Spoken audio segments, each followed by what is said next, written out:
नमस्कार दोस्तों, मैं सरोज पांडे। मैंने जीवन में 3 बार बैंक लोन लिया और उससे चुकाने में मेरी हालत ख़राब हो गई। तब से मेरे मन में हमेशा आता है कि जहाँ तक हो सके कर्ज लेने से बचिए, लोन लेने से बचिए।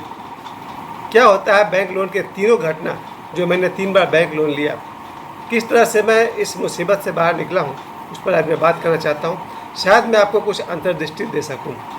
पहली बात तो शुरू होती है कि एक बार मेरे मन में ख्याल आया कि यदि मैं गोल्ड लोन लेता हूँ, वैसे तो बच्चन साहब भी इसका प्रचार करते थे ना टीवी पर, अगर मैं गोल्ड लोन लेता हूँ तो उससे जो पैसे मैं लूँगा उससे मैं कुछ बिजनेस करूँगा।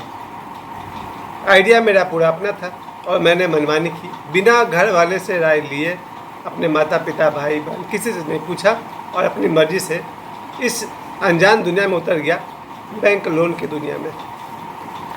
मुझे नहीं मालूम था कि बैंक लोन में क्या क्या मुसीबतें झेलनी पड़ती है। और मैं आपको बताना चाहता हूँ कि अंत में 1 रुपया के लिए मुझे कितना परेशान होना पड़ा था। 1 रुपया नहीं था, शायद 61 पैसे थे। उसके लिए मुझे 2-3 महीना झेलने पड़ गए थे। आज मैं आपको बताना चाहता हूँ कि बैंक लोन में क्या क्या समस्याएँ आती है। तो पहली घटना मैं आपसे कहूँगा, बैंक लोन जब मैंने लिया पहला, वो था गोल्ड लोन। यानी कि अपने घर का गोल्ड जाकर दे दिया बैंक को और बदले में बैंक से मैंने उसके अनुपात में लोन मिलता है और उसका इंस्टॉलमेंट मुझे चुकाना था साल में 2 बार, 8,000 करके। जब मेरे अकाउंट में पैसे आ गए उसके बाद मैंने घर में अपने माता पिता भाई बहन को बताया कि मैंने ऐसा काम किया है। जब मेरे पास पैसे आ गए 60-70 हज़ार के आसपास थे, 60-65 हज़ार थे। अब उस पैसे से मुझे एक गलतफहमी आ गई कि मेरे पास स्कूटी होना चाहिए और मैंने उस बैंक लोन्स के पैसे से स्कूटी खरीद लिया। स्कूटी के लिए मैंने डाउन पेमेंट किया 26,000 के आसपास और 2,000 रुपया हर महीना मुझे पेमेंट करना था। अब देखिए, जाल से जाल पैदा हो रहा। ना मैंने गोल्ड लोन लिया होता, ना मेरे पास पैसे आते और ना मैं उस पैसे के लालच में स्कूटी खरीदा होता। स्कूटी वो भी लोन पर, यानी 26,000 तो पे किया था, बाकी मुझे हर महीना 2,000 पे करना था।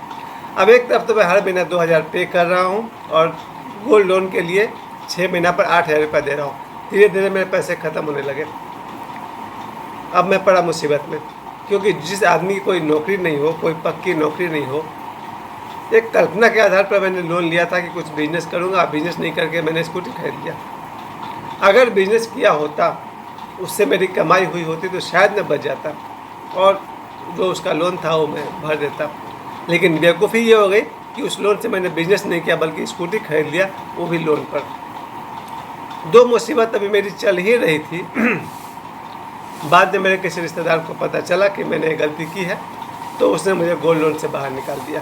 यानी उसने पूरे पैसे दिए और मुझे गोल्ड लोन से बाहर निकाल दिया। अब मेरे ऊपर था सिर्फ स्कूटी का लोन। ये स्कूटी का लोन अभी चल ही रहा था कि अचानक उन दिनों बच्चों का गेम बहुत चल रहा था। फ्री फायर था, पबजी था, क्या क्या था। अब सारे बच्चे अपने हाथ में मोबाइल लेकर खेल रहे थे। भैया, हमारे बच्चे की भी जिद हो गई, मोबाइल चाहिए, एंड्रॉयड बढ़िया वाला।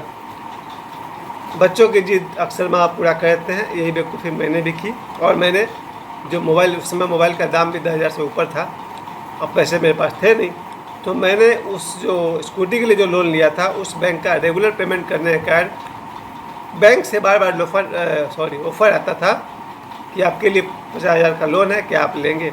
अभी तक आता है, आज 4-5 साल हो गए इस बात के। बार बार बैंक से फ़ोन आता है कि भाई आपके लिए लोन का ऑफ़र है, आप लोन लेंगे। खैर, जब मेरे पास रेगुलर पेमेंट करने के बाद बैंक की तरफ से फ़ोन आता था कि आपके लिए लोन का ऑफ़र है, क्या आप लेंगे। मैं मूर्ख गोल्ड लोन के तकलीफ़ों को भूल गया। स्कूटी के कारण जो लोन मैं लिया हूँ और हर महीना इंस्टॉलमेंट चुका रहा हूँ, उस तकलीफ़ को भूल गया और मोबाइल खरीद लिया। मोबाइल के लिए 10,000 रुपये चाहिए थे, उसके लिए मैंने 50,000 का लोन लिया।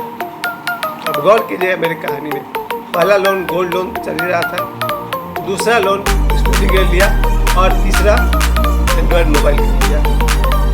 अब मुझे हर महीना पेमेंट करना पड़ता था स्कूटी का 2,000 और जो मोबाइल के लिए लिया था 50,000, उसका 26 रुपये, यानी 46 रुपये हर महीना मुझे लोन पे करना है।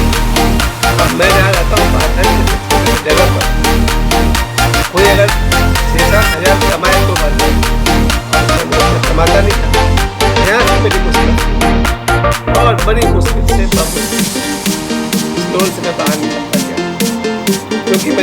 काम अपनी मर्जी से किया था, अपने परिवार के लोगों से राय तक नहीं ली थी, वो लोग भी मुझसे अच्छे खासे नाराज थे।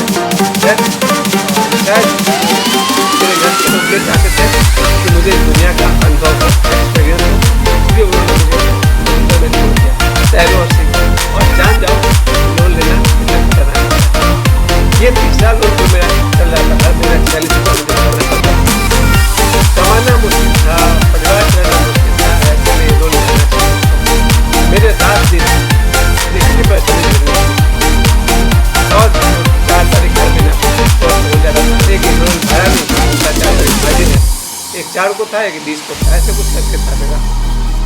यानी मेरे जीवन के 4 साल लोन में ही बीत गए होंगे, शायद 4 साल, बिल्कुल 4 साल में ये 3 बैंक के लोन चुकाते चुकाते मुझे एक बात तो समझ आ गई, लोन के चक्कर में पड़े जब तक बिल्कुल भी अब मुझे याद होता है ज्योतिष की कहावत है, ज्योतिष की एक जानकारी है, अगर किसी का मंगल खराब हो, मंगल दोष हो, मंगल बीच का हो, तो आदमी फंस जाएगा और उस कर्ज को चुका जाएगा।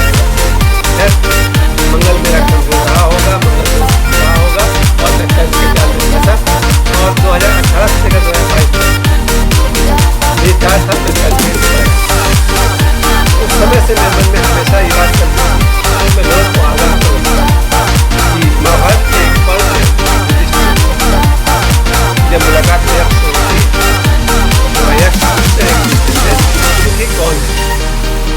तब युधिष्ठिर कहते हैं जो घर में साग भात खाकर संतुष्ट है लेकिन उसके ऊपर किसी का कर्ज नहीं है, वही तो फिर से कह दो युधिष्ठिर से यक्ष ने पूछा उनकी कौन है और युधिष्ठिर ने कहा जो घर में साग भात खाकर संतुष्ट है लेकिन सर पर कुछ कर्ज नहीं है, वही। यह दोस्तों आज के वीडियो के माध्यम से मैं आपसे नहीं करना चाहता हूँ। जिन दिनों मेरे ऊपर 4 साल तक कर्ज थे, बैंक लोन था, मैं चैन से सोया दिन भर ये चिंता की फिर 4 तारीख आएगा, रात को कई बार नींद नहीं आती। यानी मेरे लिए बहुत ही और बात है कि दुनिया में शायद लाखों लोग करोड़ों लोग बैंक लोन लिए हुए हैं और इससे वो लोग कमाते होंगे, प्रति करते होंगे, घर खरीदते होंगे, फ्लैट खरीदते होंगे, कार खरीदते होंगे।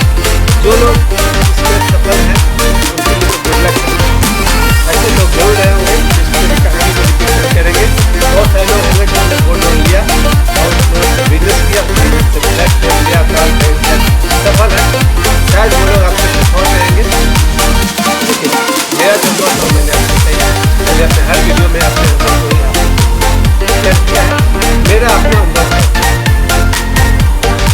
घर के लिए लोन लेना पड़े, शायद बेटा बेटी के विवाह के लिए लोन लेना पड़े, शायद वो भी जरूरी है।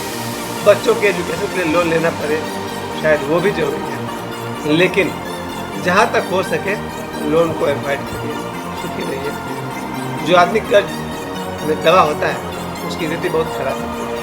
और मेरा पता क्यों नहीं पता है, मुझे बचपन से ये एक बैड हैबिट रहा, जीवन को समझने में मैं अक्सर असफल रहा।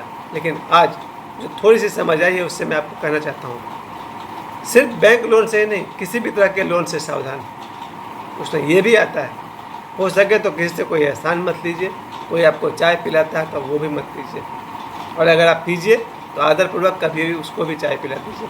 यानी छोटा मोटा कर्ज भी किसी का मत रखिए। ये और बात है, माता पिता गुरु और दोस्त का ऋण कभी चुकाया नहीं जा सकता है। फिर भी आज के वीडियो से मेरा संदेश है आप सभी को, जब कभी आपको कोई बैंक का फ़ोन आता है कि हमारे यहाँ आपके लिए ऑफ़र है, ज़रा ठहरिए, रुकिए, थोड़ा हमको याद कीजिए, मेरे इस वीडियो को याद कीजिए और हो सके तो बैंक लोन से बचिए। अगर फिर भी आप इसके बावजूद बैंक लोन लेते हैं, सावधानी आपको यही रखनी है कि आपने जितना बैंक लोन लिया है उससे जो आपको पैसे मिले हैं और जितना आपको इंस्टॉलमेंट चुकाने हैं उस अनुपात में आपको कमाना चाहिए। अगर आप उससे अधिक कमा सकें तो ही आप इन झंझट में पड़ें, और जहाँ तक मेरी राय है नहीं पड़ें। आशा करता हूँ आज इस मंगलवार के दिन में मैं आपको ये समझा पाया कि बैंक लोन से सावधान, हो सके तो बैंक लोन को अवॉइड कीजिए, या पर्सनल लोन जो आप किसी व्यक्ति से लेते हैं उससे बचिए। लेकिन बचने का उपाय तो एक ही है, हो सके तो अपने माता पिता भाई रिश्तेदारों से पैसे ले लें, पर किसी बैंक से और किसी अजनबी से पैसा स्वीकार न करें, बहुत ज़्यादा महंगा पड़ेगा।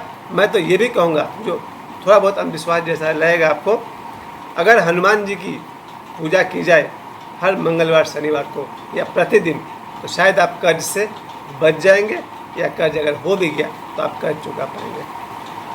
मुझे समय देने के लिए आप सभी को बहुत बहुत धन्यवाद। जय बजरंगबली।